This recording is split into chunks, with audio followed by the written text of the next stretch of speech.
Heat stroke করলে আমরা এখান থেকে উঠবো এখানেই থাকি যদি হিট স্ট্রোকও করি না হওয়া পর্যন্ত আমাদের কারোর পক্ষে আর কোনো কিছু করা যাবে না। শোনো কথা শোনো, তাতে এই টোটালি এটা তো কমিটি আর প্রতি কমিটির কাজ আছে এবং সেখানে সর্বসম্মতিক্রমে যেটা এসছে আমি ছিলাম না সেটাই কর্মচারী যখন একজোট হয় রুলস মানে কি বিশ্ববিদ্যালয়টাকে সম্পূর্ণ অচল করে দেওয়া হবে। আমাদের তো অনেক কিছু চিন্তা করতে হবে, একটু ওয়েট করো, আমরা দেখি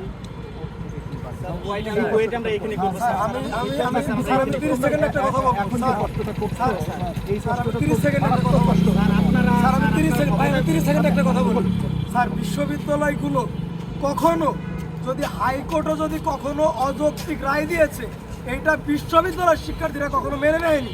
তো আমরা টানা 2 মাস আন্দোলন করেছিলাম, আপনি আমাকে দেখেছেন, টানা 2 মাস আন্দোলন করেছি, এখান থেকে উঠবো না স্যার। আমরা দিয়েছি যখন পুরো বাংলাদেশে কোনো আইন শৃঙ্খলা স্টেবল ছিল না, আমি সজীব, আপনি নকিব স্যার একটা আইন শৃঙ্খলা বাহিনীর সদস্য ছিল, সবাই ট্রাফিকে যায়, ট্রাফিক পালন করছে। এই সরকারি স্থাপনা ভাঙলে আমরা নিজে থেকে প্রতিরোধ করে তুলছি।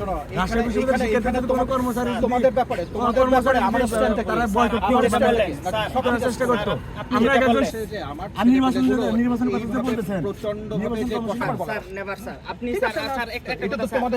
আপনি যেটা বললেন স্যার যে বিশ্ববিদ্যালয় অচল করে দিবে স্যার, আপনারা এটার এগেইনস্টে আপনারা কোনো পদক্ষেপ নেননি স্যার।